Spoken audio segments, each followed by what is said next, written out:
Tafsir Al-Azhar karya Profesor Dr. Hamka, ayat 185 hingga ayat 186 surah Ali Imran. Bismillahirrahmanirrahim. Kullu nafsin dha'iqatul maut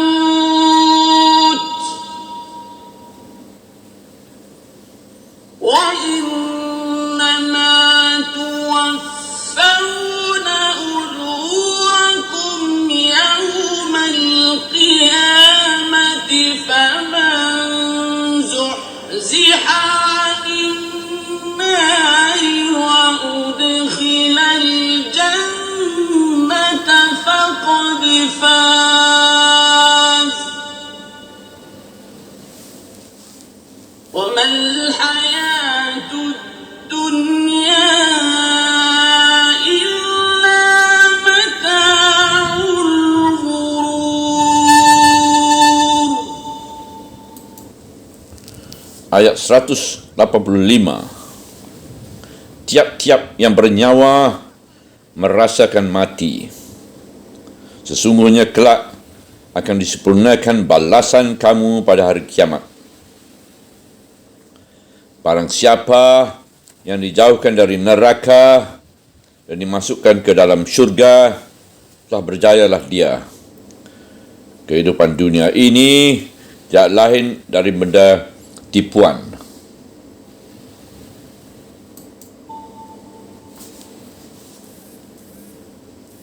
لَتُبْلَوْنَ فِي أَمْوَالِكُمْ وَأَنفُسِكُمْ وَلَتَسْمَعُنَّ مِنَ الَّذِينَ أُوتُوا الْكِتَابَ مِنْ قَبْلِكُمْ وَلَتَسْمَعُنَّ مِنَ الَّذِينَ أُوتُوا الْكِتَابَ مِنْ قَبْلِكُمْ وَمِنَ الَّذِينَ أَشْرَكُوا أَذًى كَثِيرًا وَإِنْ تَصْبِرُوا وَتَتَّقُوا فَإِنَّ ذَلِكَ مِنْ عَزْمِ الْأُمُورِ.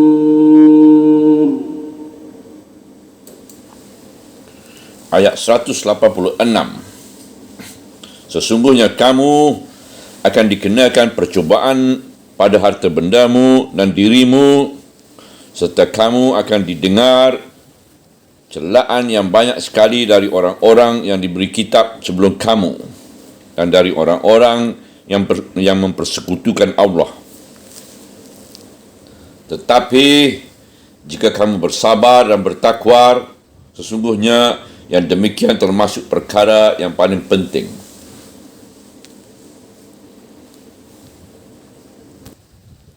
Tiap-tiap yang bernyawa merasakan mati. Pangkal ayat 185. Di dalam ayat tersebut naf, maka di sini kita artikan nyawa. Sebab kalau tidak erti itu yang kita pakai, bisa jadi salah faham. Sebab naf itu pun mempunyai arti yang lain, iaitu diri. Kalau kita artikan diri, nescaya masuklah Allah sendiri, sebab Allah pun adalah satu kedirian atau berdiri sendiri. Di dalam surah 5 Al-Ma'idah ayat 116 tersebut Nabi Isa Al-Masih, engkau mengetahui yang ada pada diriku dan aku tidak mengetahui yang ada pada dirimu. Al-Ma'idah 116. Teranglah bahawa kata naf pada ayat yang tengah kita bicarakan ini bukan bererti diri, melainkan nyawa. Maka tiap-tiap yang bernafas atau yang bernyawa mesti merasakan mati.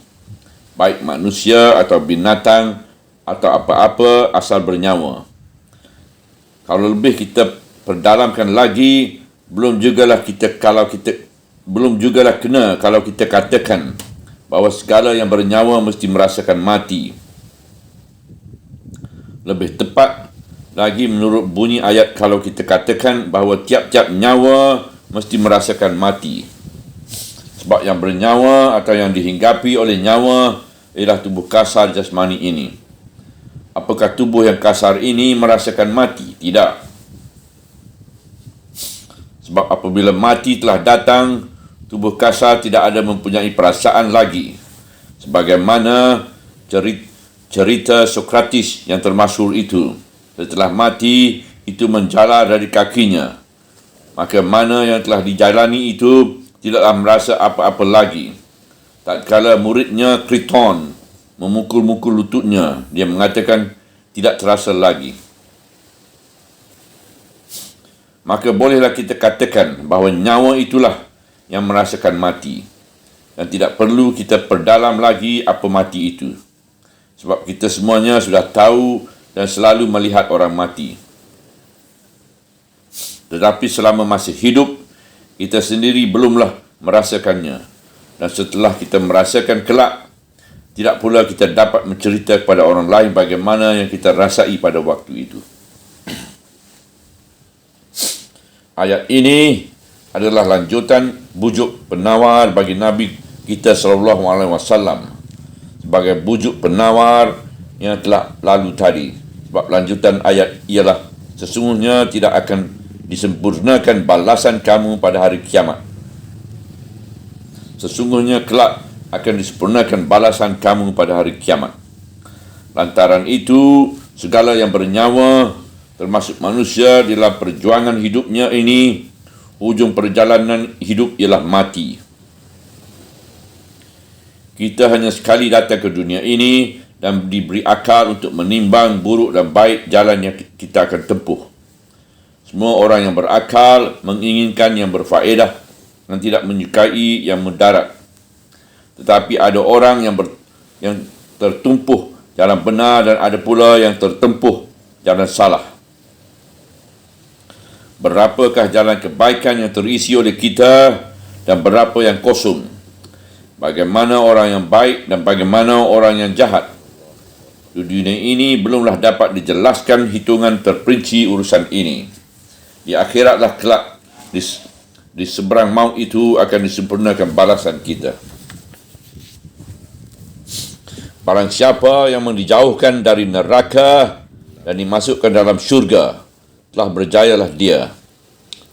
Sentosa dan tidak ada kesulitan lagi. Perhitungan sudah selesai.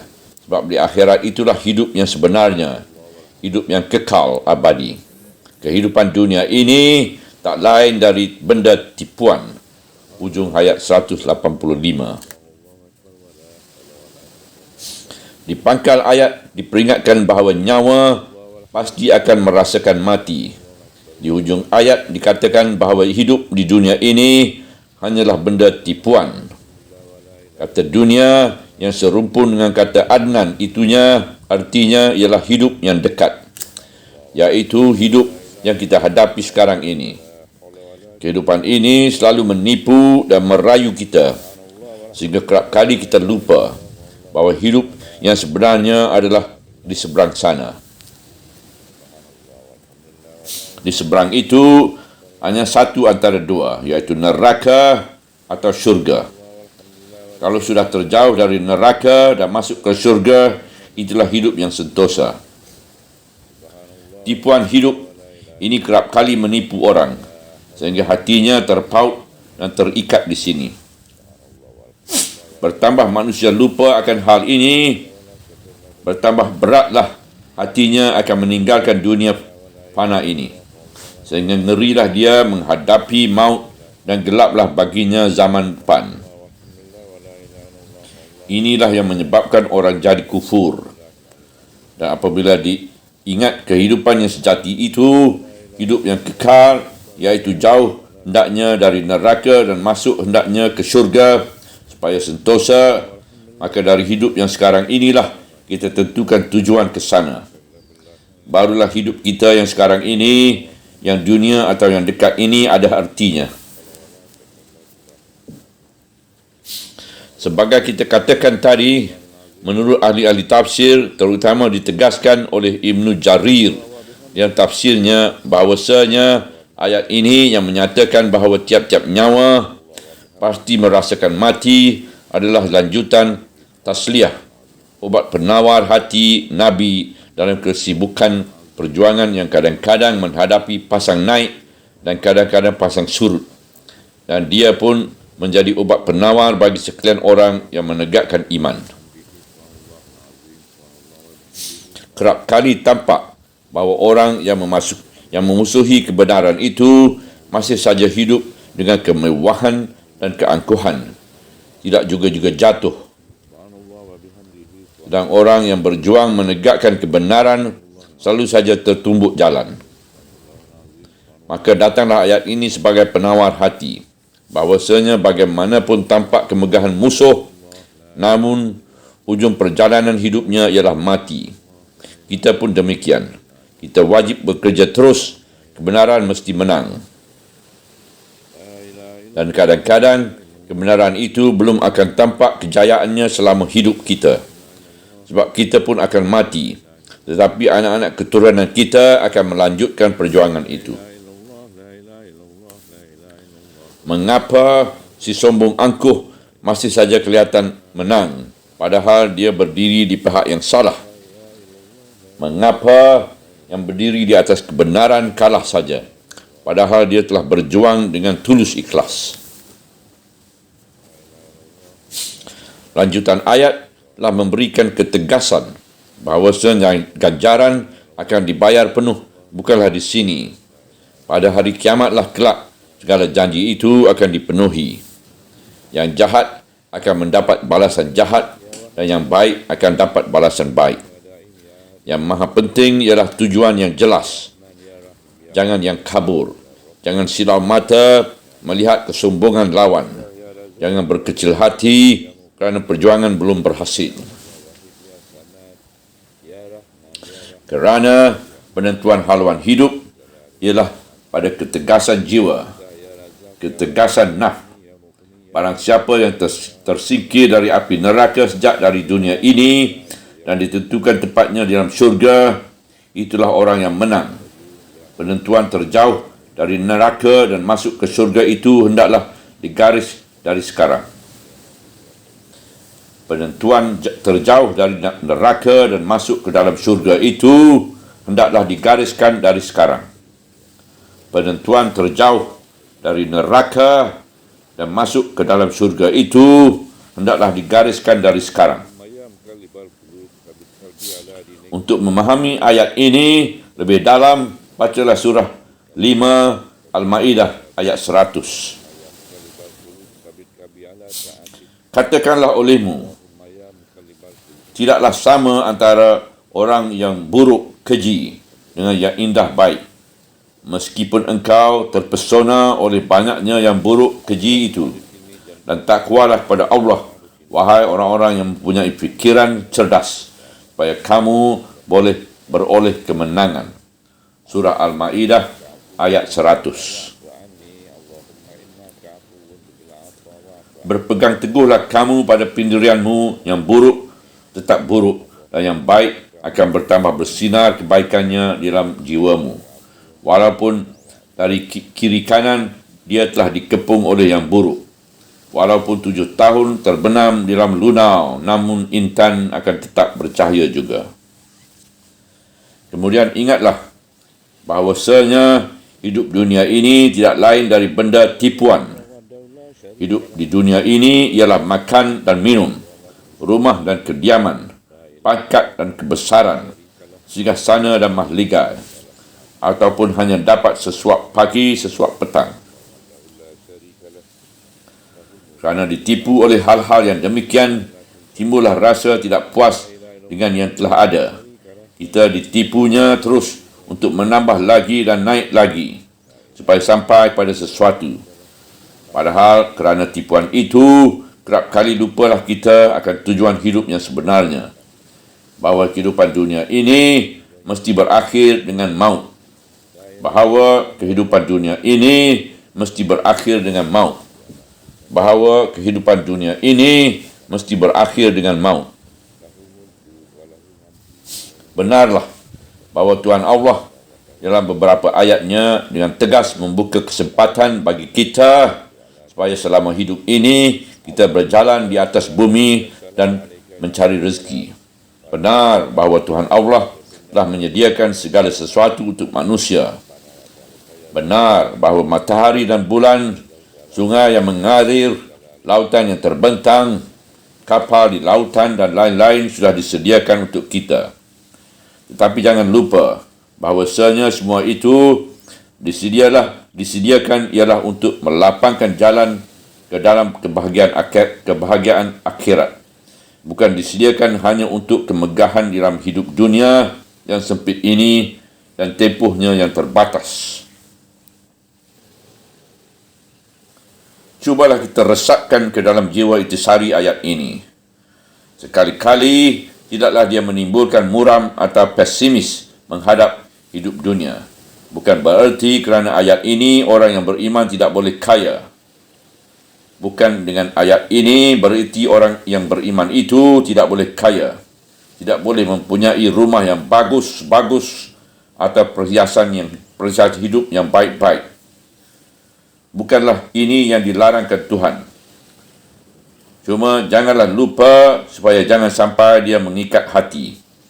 Isi ayat hanyalah mengingatkan bahawa dalam suasana yang mana pun kita di dunia ini, jangan kita terlupa bahawa ini adalah dunia. Jangan sampai kita ditipunya, tetapi dijadikannya dia laksana jembatan belaka, tempat lalu sementara, dalam menuju maksud yang sebenarnya, hidup di akhirat yang berbahagia. Sebab kalau lupa hal ini, kita akan sengsara dibuatnya.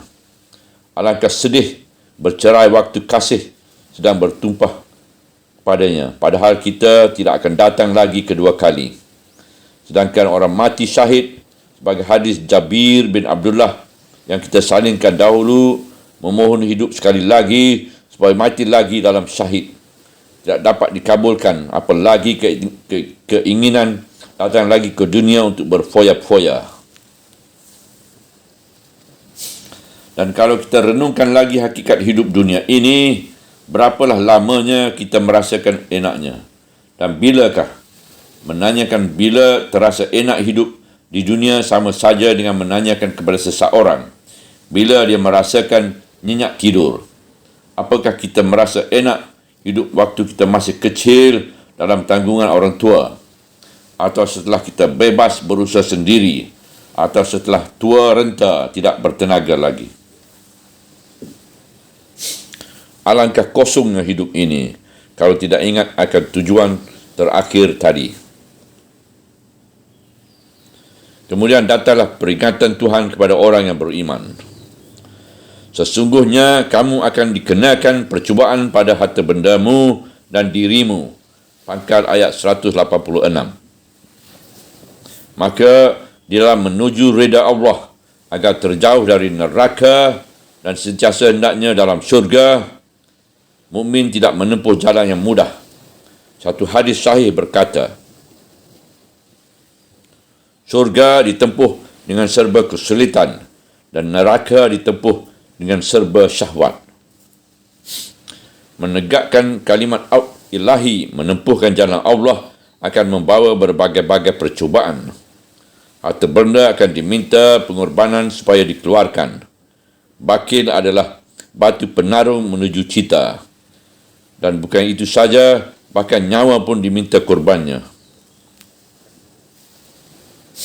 Perhatikanlah dengan seksama. Pada ayat 180 tadi diterangkan bahawa bahaya bakil, iaitu harta yang telah dibakilkan itu akan disandangkan di leher kelak dan dijadikan tuntunan pada hari kiamat. Kemudian di ayat 185 diterangkan bahawa tiap-tiap nyawa pasti merasakan mati. Dan dikatakan bahawa dunia ini hanya tipuan. Sekarang datanglah ayat ini, 186. Bahawasanya pastilah kamu akan diberi percubaan. Kemanakah hatimu condong? Kepada dunia, penipu, inikah ataupun hendak menegakkan jalan Tuhan? Kalau pada dunia penipu ini, namun hartamu akan pisah juga dari dirimu dan mati pasti datang. Di ayat ini, Tuhan menyatakan pasti. Ratu Belawunna, sungguh-sungguhnya kamu akan diberi percubaan. Sesudah perang Badar yang menggembirakan telah datang Uhud yang mengecewakan. Kemudian akan mengikut lagi yang lain. Sampai harta itu meninggalkan kamu atau kamu meninggalkan harta dan sampai nyawa itu bercerai dari badan. Baik secara pahlawan syahid atau mati sesudah cita-cita tercapai atau mati sebagai pengecut. Bukan percubaan atau harta benda atas harta benda dan nyawa saja. Serta akan kamu dengar celaan yang banyak sekali dari orang-orang yang diberi kitab sebelum kamu, iaitu orang Yahudi dan Nasrani, dan dari orang-orang yang mempersekutukan Allah, iaitu kaum musyrikin di seluruh tanah Arab yang berpusat di Mekah pada waktu itu. Artinya, perjuangan ini tidak akan berhenti, sebab dia adalah pertempuran antara yang hak dengan yang batil. Di samping pengorbanan harta dan nyawa sebelum cita-cita tercapai, namun telinga akan selalu diganggu oleh ejekan-ejekan, penghinaan-penghinaan, gangguan-gangguan dan celaan-celaan. Malah, satu antara gangguan itu ialah menyalahartikan maksud Al-Quran sampai mengatakan Tuhan Allah fakir dan mereka kaya. Dan banyak lagi yang lain. Semuanya itu percubaan. Lemahkan kamu. Tetapi jika kamu bersabar dan bertakwa, sesungguhnya demikian termasuk perkara yang paling penting. Ujung ayat 186. Bila telah masuk ke medan perjuangan hidup, percubaan pasti datang. Segala kesulitan pasti akan dapat diatasi. Orang bersenjata, kita pun bersenjata. Orang menyerang, kita menangkis. Dan sesekali kita pun menyerang. Tetapi pertahanan batin tidak lain, ialah sabar dan takwa. Sabar ialah pertahanan batin yang pertama. Teguh, tabah. Jangan lekas kecewa tatkala terdesak dan jangan lekas luka tatkala telah menang. Jangan lekas lupa tatkala telah menang. Sabar itu harus dipupuk pula dengan takwa, iaitu selalu memelihara hubungan dengan Allah dan selalu pula waspada menghadapi segala kemungkinan. Apabila sabar dan takwa telah berpilin jadi satu, itulah alat yang paling penting menghadapi segala kesulitan. Inilah peringatan Tuhan kepada umat